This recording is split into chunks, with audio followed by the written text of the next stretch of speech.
Yo guys, kembali lagi bersama gua Ken Wilboy. Di video kali ini gua akan kasih lihat kalian bagaimana gua menggunakan teknik supply and demand untuk ngikutin bandar. Ya, untuk trading mengikuti bandar. Karena seperti yang kita tahu, kita itu retail. Retail itu uangnya terlalu kecil. Ya walaupun gua tradingnya pakai akun puluhan ribu atau ribuan dolar, itu tetap retail. Retail itu kecil banget, ibaratnya semut di market yang begitu besar. Karena perputaran dunia forex itu per harinya adalah triliunan dolar. Makanya kalau kita pengen profit, kita harus bisa mengikuti bandar. Jadi ketika para bandar-bandar, institusi atau big guys lah, big money itu pada entry buy, kita ikutan buy.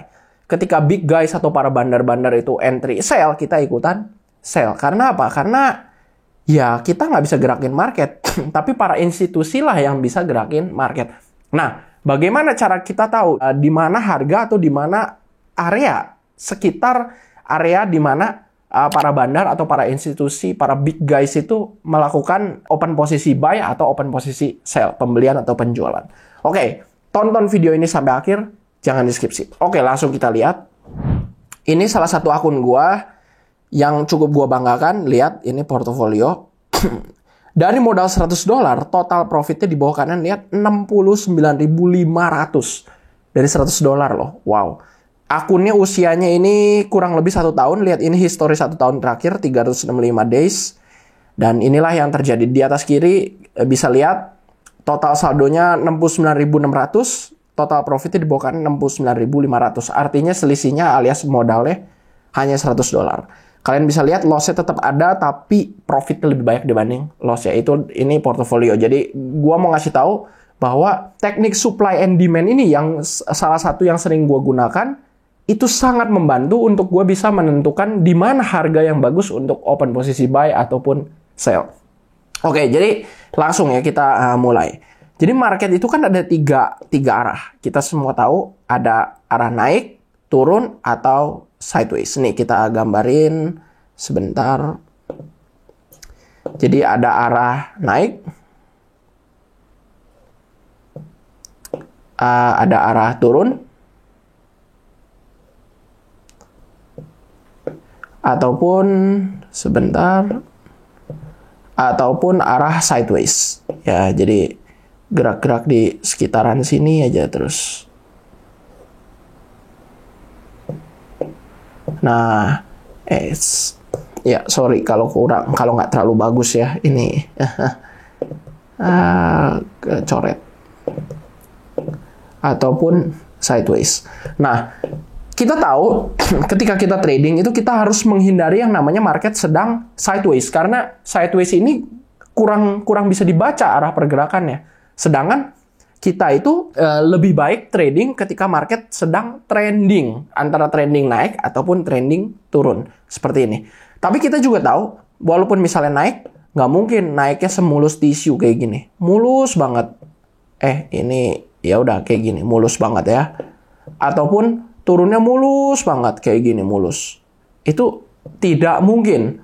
Ada yang namanya nih kayak gini. Ketika lagi tren naik, ada penurunan kecil melawan tren, dan ketika lagi turun, ada perlawanan kecil, ada gerak melawan arah tren sedikit, gerakan naik, itu yang disebut pullback. Ya, ketika naik ada pullback turun, ketika turun ada pullback naik. Nah, ketika kita trading mengikuti tren, misalnya tren naik ataupun tren turun, kita nggak mau kan, misalnya asal beli, oh, lagi naik nih, langsung buy. Misalnya buy di sini. Wah, kita nggak mau kayak gitu. Atau langsung asal buy. Karena itu nanti FOMO. Ya, jadi ikut-ikutan FOMO. Kita mau entry-nya sih, sebentar ya, gua ganti warna. Kita mau entry-nya itu di harga yang bagus. Jadi walaupun lagi tren naik deh, kita pengen nunggu penurunan sedikit, pullback, kita entry buy di situ. Contoh, ini arah warnanya ini kuning. Oke, kita pengen entry-nya di sini. Nah, ya. Ganti merah. Kalau misalnya lagi turun, kita nggak mau asal entry, dapat titik entry di sini. Karena begitu entry sell, nggak lama kemudian marketnya malah naik sedikit, kita kena stop loss. Atau bahkan kalau entry-nya terlalu besar, malah MC kalau saldonya nggak kuat, margin call. Kita pengen entry sell-nya di ujung sini. Nah, bagaimana kita bisa tahu bahwa ini ujung dari pullback-nya dan market akan berlanjut bergerak sesuai arah tren. Misalnya lagi tren naik, pullback turun dulu, kita bisa tahu ujung pullback itu di mana. Atau lagi tren turun, ujung pullback naiknya itu di mana nih, ujung-ujung pullback ininya. Nah, bisa tahu salah satunya dengan cara atau dengan metode supply and demand. Nah, jadi apa sih sebenarnya supply and demand itu? Supply and demand sebenarnya adalah zona di mana kalau supply itu zona sebelum ada penurunan drastis, demand itu zona sebelum ada penaikan drastis. Alias zona di mana banyak demand, banyak permintaan. Kalau banyak permintaan, berarti harganya nggak lama kemudian akan naik. Itu hukum ekonomi dasar lah. Kalau banyak permintaan, banyak demand, harga naik. Contoh aja, harga beras lagi banyak yang butuh beras atau minyak goreng. Lagi kekurangan supply tapi demand tinggi, harga minyak goreng naik. Lagi kebanyakan supply, demandnya kurang, harga turun. Nah, itu konsepnya ya.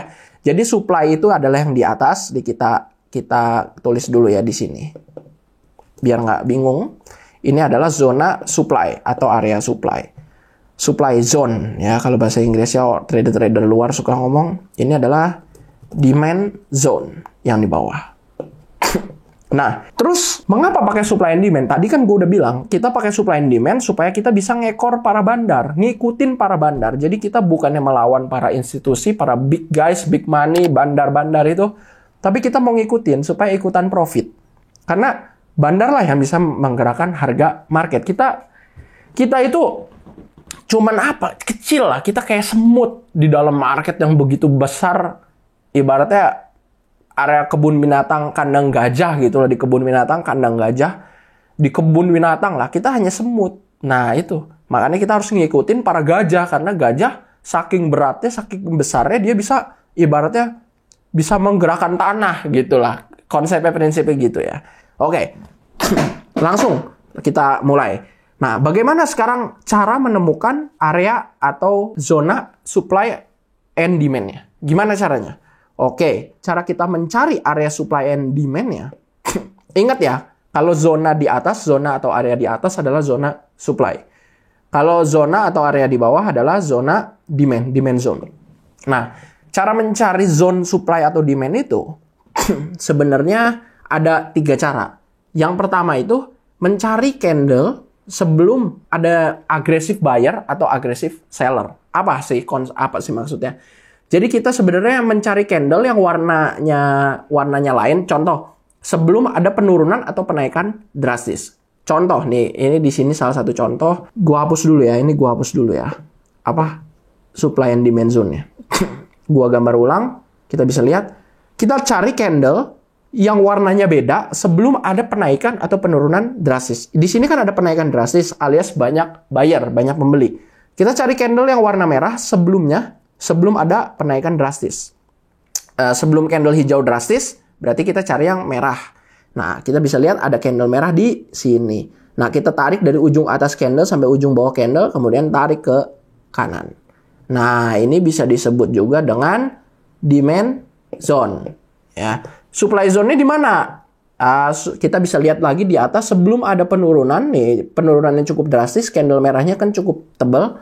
Ada candle hijau tipis-tipis kecil. Nah, ini juga bisa dijadiin zona supply ataupun zona demand. Kalau dalam konteksnya karena ini di atas ya, di sekitar area atas tuh resisten, berarti kita sebut ini dengan zona supply. Nah, sebenarnya supply and demand zone itu agak mirip dengan zona support dan resisten. Kalau zona demand berarti ya bisa dibilang juga itu sebagai area support. Zona supply bisa kita bilang juga area resisten, di area atas ya resisten. Cuman beda nama aja dan sedikit beda konsep ya. Konsepnya masih mirip ya, sebenarnya hanya beda nama aja ya, nggak tahu kenapa. Memang di internet tuh banyak sekali metode-metode sebenarnya dasarnya mirip, cuman dia beda nama aja atau ada perbedaan sedikit ya pengaplikasiannya. Oke, langsung kita lihat cari candle Nah, kemudian entry-nya gimana? Kita udah ketemu nih area atau zona supply ataupun zona demand-nya. Entry-nya gimana? Oke, kalau gue ngelihat seperti ini, kita akan entry sell. Misalnya ya, kalau dalam hal seperti ini, gue bakal entry sell. Entry sell-nya di mana? Nih, setelah di atas kan ada supply zone, di bawah ada demand zone. Setelah supply zone, dia mantul ke bawah. Habis candle merah terakhir ini, candle selanjutnya nih, candle merah kedua ini setelah mantul dari supply zone, gue akan entry sell, misalnya di sini kita ganti ya, short position. Gue akan entry sell di sini. Kemudian pasang stop loss-nya di atas supply zone-nya, di atas zone-nya. Pokoknya di luar zone, itu pasang stop loss. Kemudian take profit-nya di mana? Di zone selanjutnya. Entah mau zone supply ataupun zone demand, boleh. Tapi karena ini zone selanjutnya ada di bawah, gue taruh mungkin take profit-nya di bebas. Ini pokoknya di sekitar area zona demand-nya ini. Sekitar zona demand. Gue bakal taruh di sini ya, di ujung demand zone-nya. Kita panjangin ke kanan. Kita lihat apakah ini benar profit atau enggak. Kita lihat.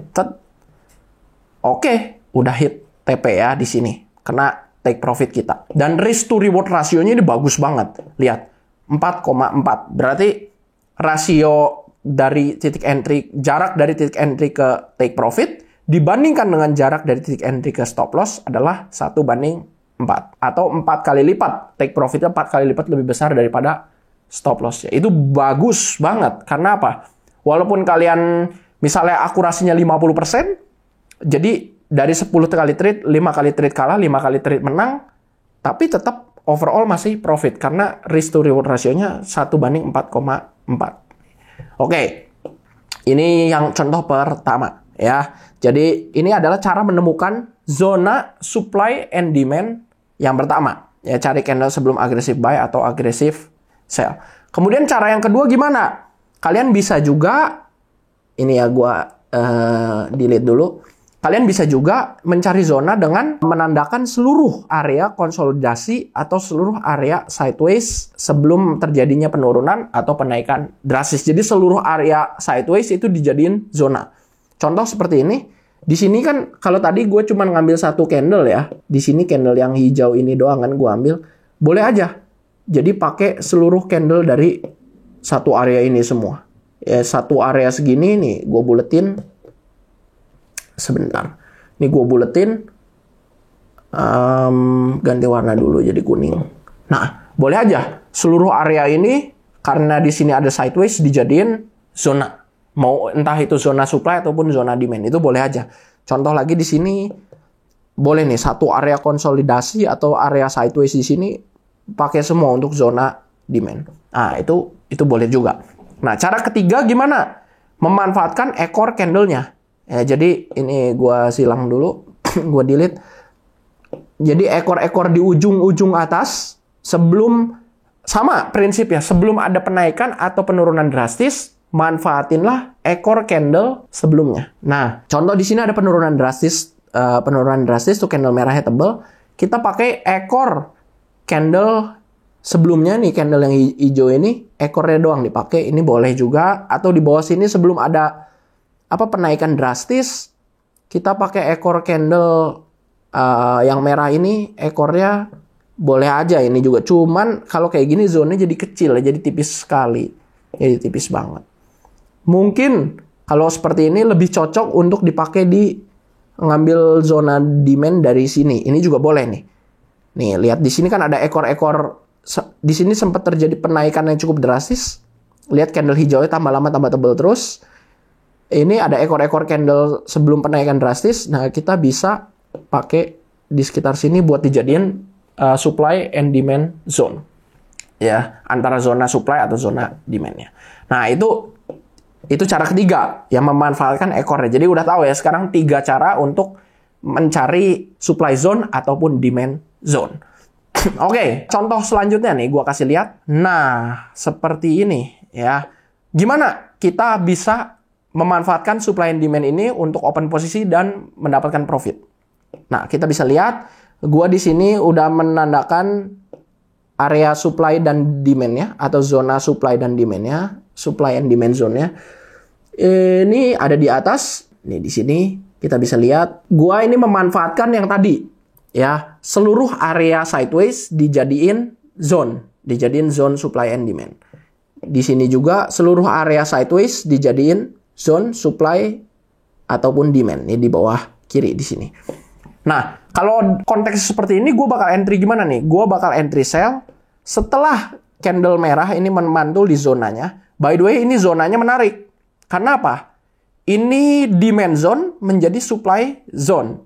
Alias support become resistance. Kalau orang yang paham dengan konsep support dan resistance, ini sebenarnya support becomes resistance. Support di sini menjadi resistance di sini. Karena satu zona itu bukan hanya, misalnya ya, zona supply ini dipakai sebagai supply terus. Zona demand dipakai sebagai demand. Nggak gitu. Zona supply boleh dijadiin zona demand juga. Zona demand boleh dijadiin zona supply juga. Kalau memang perilaku marketnya berubah ke depannya. Nah, kita lihat di sini. Ini zona demand menjadi supply di sini. Supply itu berarti resisten ya, yang di atas ya. Lihat nih. Zona demand menjadi zona supply. Nah, karena ini zona demand menjadi zona supply, maka kalau dalam hal seperti ini, gue akan entry sell. Setelah candle merah pertama nih yang kenceng, gue akan entry mungkin di candle keduanya kayak gini, entry sell. Stop loss-nya di mana? Di ujung zone atau lebihin dari zone-nya sedikit, itu boleh. Take profit-nya di mana? Di zona selanjutnya. Nah, di sini ada zona demand yang cukup kuat karena zona demand-nya ini sempat dipantul beberapa kali dan terjadi peningkatan drastis setelah zona demand-nya. Yang berarti zona demand ini cukup kuat dan cukup valid walaupun zonanya agak lama ya. Lihat, ini kan marketnya di sini, zonanya udah dari mungkin ini pakai time frame H4 ya, udah dari hari-hari sebelumnya, tapi nggak apa-apa. Ini menandakan zona demand yang cukup kuat. Kita boleh pasang take profitnya di ujung zone demand-nya. Boleh seperti ini. Dan kita bisa lihat, kita cek ya, apakah ini akan profit atau enggak. Oke, langsung ya, take profit. Kena take profit. Dan ini risk to reward ratio-nya cukup bagus. Kurang lebih 1:3. Nih, gua adjust 1:3. 1:3 masih profit. Yang berarti jarak antara open posisi ke take profit-nya dibandingin jarak open posisi ke stop loss-nya itu 3 kali lipat. Bagus banget. Ya, jadi kalau kalian win rate analisa kalian cuma 50%, kalian masih tetap trader yang profit konsisten. Ya, trader yang profit. Karena ya itu, risk to reward-nya di atas 1:1. Yang bagus itu di atas 1:1 ya. Supaya anggap kalian analisanya jelek cuma 50-50, tapi kalian overall masih profit. Karena sekali profitnya bisa menutup loss berkali-kali trade selanjutnya. Paham kan dari sini? Oke, gua mau jelasin lagi sedikit konsep supply and demand itu seperti apa sih kalau di dunia nyata. Nah, kalau seperti dunia nyata, anggap kalian misalnya beli bensin lah, Pertalite, biar kalian lebih masuk akal. Contoh, ketika Pertalite harganya 10.000, kenapa supply and demand ini bisa menjadi acuan, atau kita bisa dengan kita tahu lokasi supply atau demand-nya, kenapa kita bisa membaca lah sedikit pergerakan bandar, kenapa bisa? Karena konsepnya seperti ini. Misalnya kalian beli bensin Pertalite. Pertalite kan harganya sekarang 10.000. Anggap Pertalite naik ke 15.000. Orang kan teriak, wah mahal, naik ke 15.000. Anggap naik ke 15.000 sebulan. Kemudian dari 15.000 turun lagi ke 10.000. Apa yang akan terjadi ketika itu terjadi? Misalnya harga Pertalite naik ke 15.000. Sekarang, by the way, gue ngerekam tanggal bulan Januari 2024 ya. Bulan Januari 2024. Di mana harga Pertalite 10.000 ya kalau di Indonesia. Anggap Pertalite naik ke 15.000. Selama sebulan, turun lagi ke 10.000. Apa yang akan terjadi di hari pertama Pertalite turun lagi ke 10.000? Pasti orang-orang pada nyetok dong. Apalagi orang-orang yang punya duit banyak, alias para bandar, ya kalau dalam trading, institusi, big money, pasti nyetok sebanyak-banyaknya dong. Karena apa? Takut nanti naik lagi. Nah, itulah yang konsep yang sama dalam supply and demand. Jadi kita udah lihat, harga normalnya itu di berapa? Harga normalnya ini kan area demand ya. Harga normalnya, area demand-nya itu di sekitar sini. Kemudian harga naik. Nah, begitu balik lagi, para bandar atau para institusi itu pada ngeborong. Karena apa? Takut nanti harganya keburu naik lagi. Karena ini udah ditentukan sebagai batas harga yang cukup murah atau relatif murah di saat tersebut. Oke? Nah, kalau kalian mau belajar trading lebih lanjut, di mana? Bisa belajar langsung di Ken Wilboy FX, linknya ada di deskripsi. Bukan hanya belajar, semoga video ini membantu ya. Ini ilmu yang sangat bermanfaat. Gua kasih ke kalian gratis tanpa bayar apapun. Ya, menurut kalian terbantu nggak dengan video ini? Coba komen di bawah ya, itu sangat membantu gua supaya ada feedback juga buat video-video selanjutnya. Nah, kalau kalian mau belajar lebih lanjut, linknya di deskripsi. Sekarang lagi promo, gratis. Bukan hanya bisa belajar, bisa dapat signal juga, dapat custom indikator juga, khusus member VIP KFX, gratis. Dapat juga diskon trading fee di berbagai broker yang udah terregulasi seumur hidup. Dapat juga salah satu grup komunitas paling aktif yang ada di Indonesia, bahkan di Asia Tenggara. Sekarang semua itu bisa didapatkan karena lagi promo. Gratis. Free. Nggak usah bayar apapun. Linknya di deskripsi. Buruan sebelum promo berakhir, kalau nanti promo berakhir jadi bayar. Mahal. Ya, linknya di deskripsi. Jangan lupa untuk like, subscribe, dan klik lonceng. Thank you semua, dan salam cuan.